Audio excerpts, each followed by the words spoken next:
getting started. A life is a dream or a nightmare.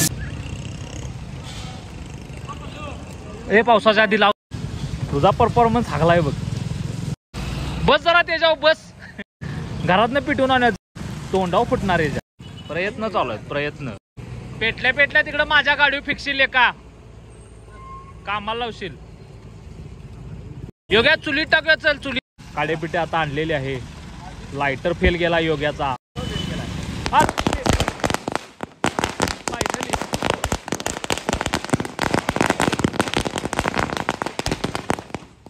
चला चला जाऊया. तर आपल्या कोल्हापूरला टेक्निकली तसं पहिलं मेडल जे आहे ते स्वप्नीलनं ऑलिम्पिकमध्ये मिळवलेलं आहे. कारण की खाशाबा जाधव यांचं पहिलं असं म्हटलं जाते, पण खाशाबा जाधव जे आहे ते कराडचे रहिवासी आहेत. सो टेक्निकली पहिलं मेडल जे आहे त्याला मिळालेलं आहे. आणि मी आता स्वप्नीलच्या घरी आलेलो आहे. चला तर मग तिथं आता बघूया काय परिस्थिती चालू. पोचलेलो आहे आपण.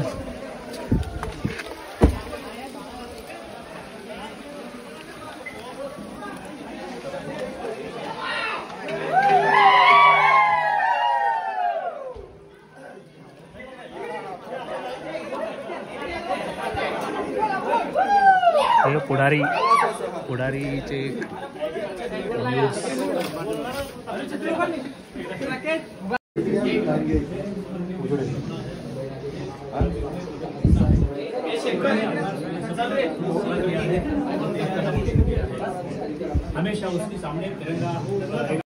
सो सध्या अशी काहीशी परिस्थिती आहे असं म्हणू शकतो स्वप्नीलच्या घरामध्ये. सगळे न्यूजवाले प्रत्येक ठिकाणी, प्रत्येक एक कोपऱ्यामध्ये न्यूज चॅनल पडलेला आहे सध्या. न्यूज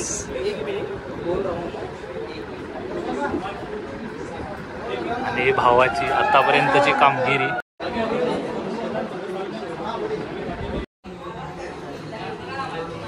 जरा कॅमेरावाल्यांची गर्दी कमी झालेली आहे.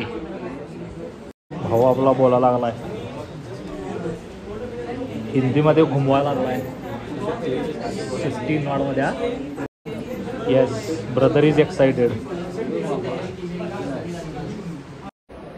गाँव का परिसर सुबह मैंने 12 बजे मैच देखने लगी थी. सुबह का मैच देखते हुए हमारे शरीर में रोमांच मागे 2015 ज्यावेळी स्वप्नील रात्री जिंकली त्यावेळी साहेब त्यांनी त्या होते आणि ते फोटो आजही साहेबांच्या जवळ आहेत. आणि त्यावेळी अशी मला मिटिंग मारली होती आणि आजही साहेबांनी मिटिंग मारलेली आहे. धन्यवाद. स्वप्नीलला आपल्याला मेडल मिळालं ब्रॉन्झ, त्याबद्दल एकदम चांगलं. सगळ्या आपल्या राज्याला खूप अभिमानास्पद आहे. ते आणि हे 72 वर्षानंतर मिळाले. होय होय होय होय. त्याचा आनंद आहे सगळ्यात. आम्ही सरकार तुमच्या सोबत आहे, त्यांच्या सोबत आहे. तुमचं अभिनंदन केलं पाहिजे कारण तुम्ही त्याला जे काही सपोर्ट केला आणि सगळं त्याला मदत केली, सहकार्य केलं, त्यामुळे तुमचे अभिनंदन. आणि शासन देखील जे काही त्याच्यासाठी करायचं ते करेल सरकार. Thank you sir, thank you. आणि इथं पोहोचलेलं आहे BBC न्यूज.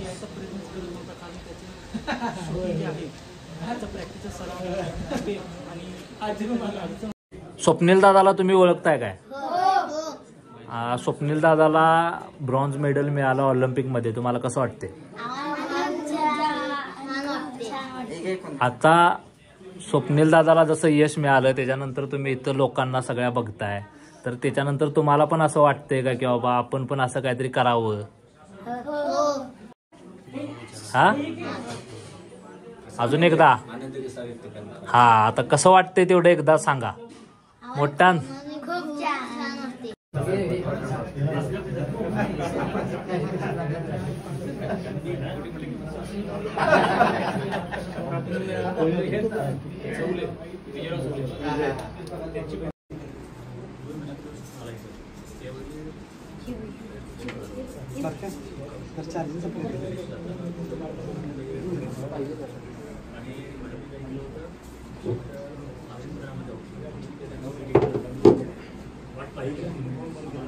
अरे काय जायला सकाळपासून असंच आहे की रे, होतोय. हे योग्या तू आहेस काय म्हणूनच ते बोंब आहे बघ. हा ठेव तिथंच ठेवा तसंच ठेवा की योग्य तुला त्याशिवाय पेटत नाही ते. मग तुला ते सांगवले तू लांब थांब. पेटलं हे फुटलं. अरे मोबाईलची बॅग अरे हे भरलं. अरे मेमरी भरली की 32 GB चा फोन आहे माझा आवरा. 32 GB रे. भेटलं अरा येणे काय जाळच केलाय.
काय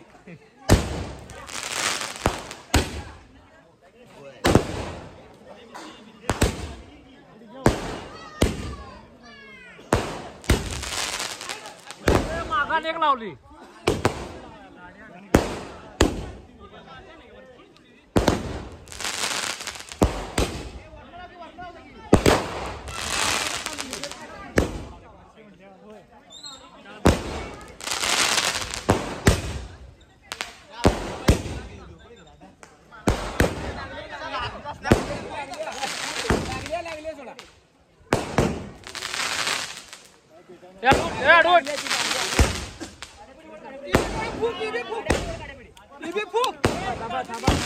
योग्य तू जवळ गेले की वेळ लागतो त्याला. तिला उघडायला त्या भिंतीवरच्या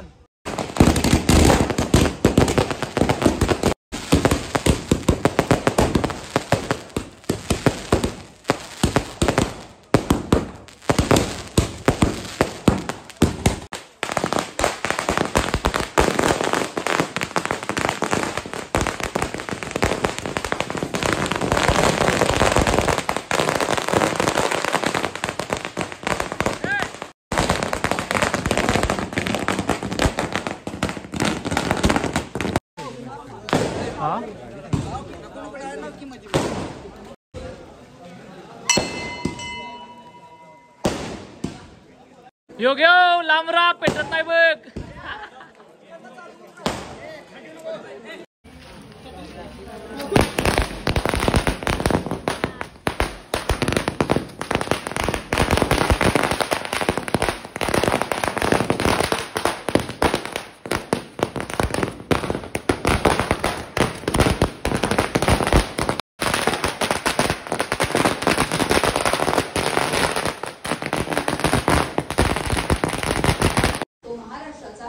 दुसरा खेळाडू ठरलाय.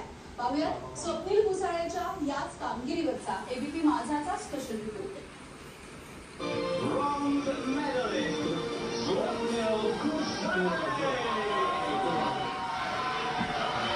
पॅरिस ऑलिम्पिक मधलं तिसरं पदक तर मिळवून दिलंच, पण भारताच्या ऑलिम्पिक इतिहासात त्याच्या कामगिरीला नवा पराक्रमही झाला साजरा.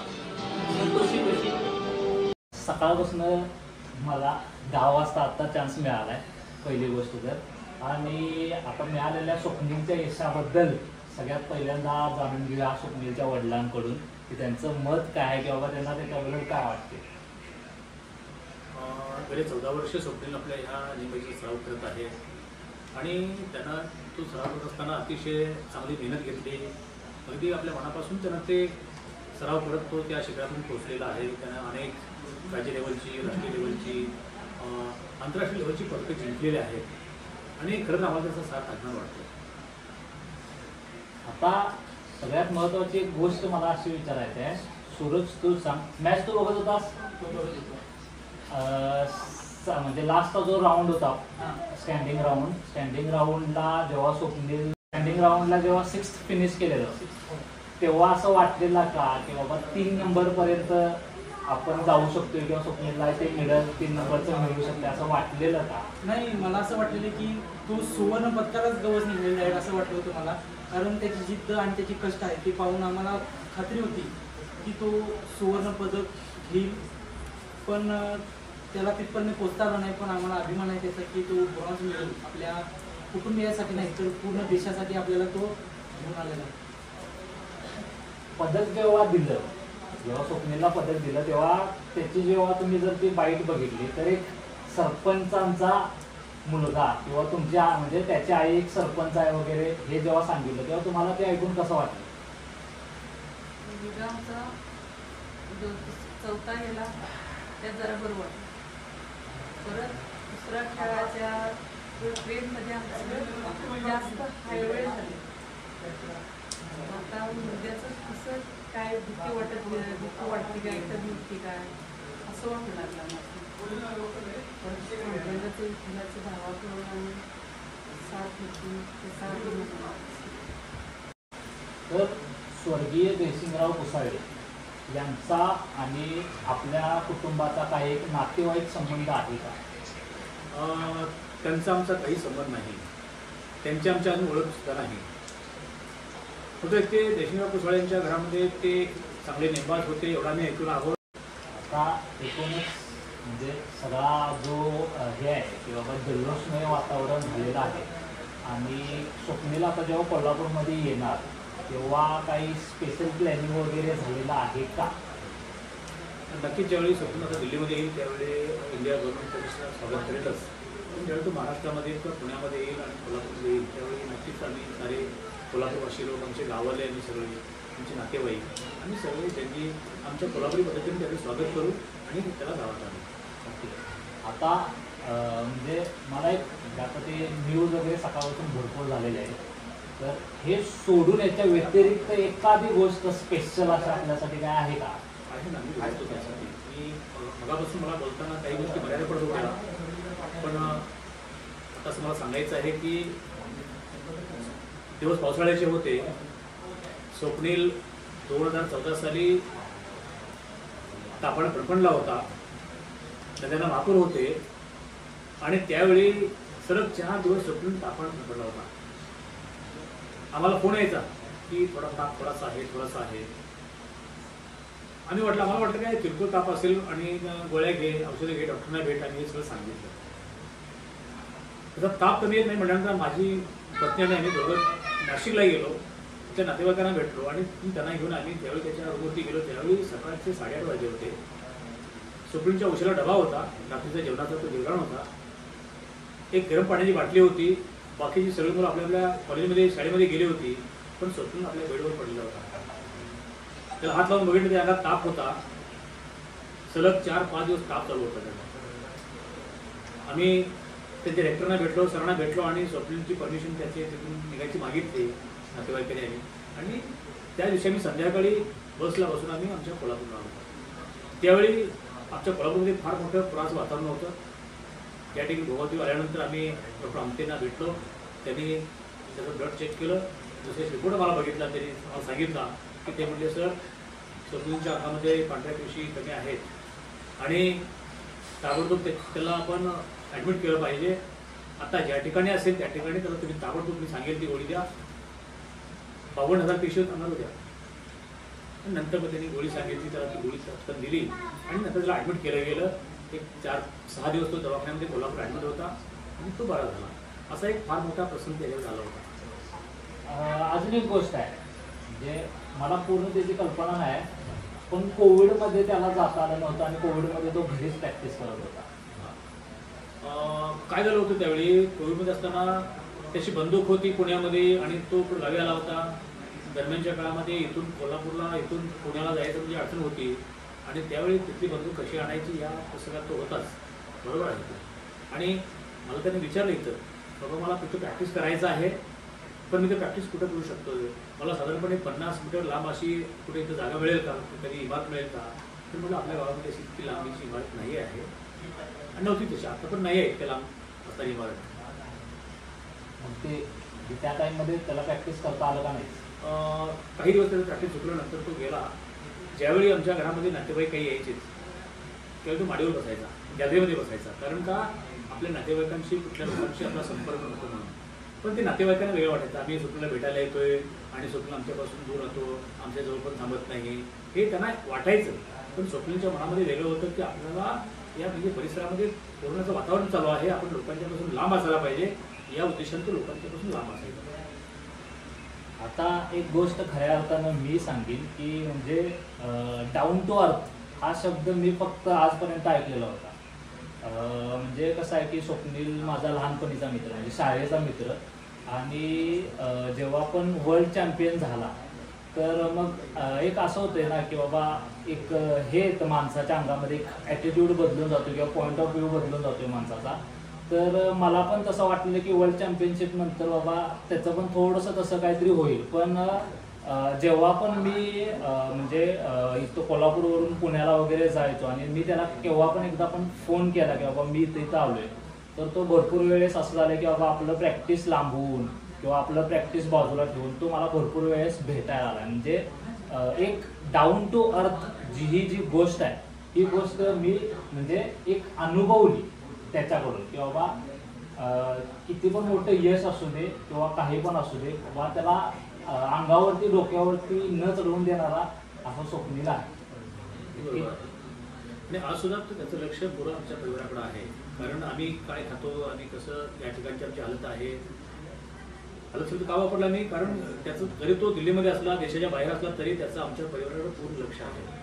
आम्ही दररोजचं काय खातोय इथं पण तो लक्ष देतोय आणि त्याचं पूर्ण लक्ष म्हणजे पाठीमागं आहे, हे मला सांगायचं आहे. ठीक आहे, आता एवढा वेळ मी भरपूर वेळ, शेवटचा इंटरव्ह्यू माझा आहे, एवढा वेळ घेऊन आता मस्त तुम्हाला मला थोडासा वेळ दिल्याबद्दल थँक्यू. Okay, thank you. परतीचा प्रवास चालू झाला योगेश आपला, तो तेवढा अपडेट गेला पाहिजे, बाकीचा विषय नाही.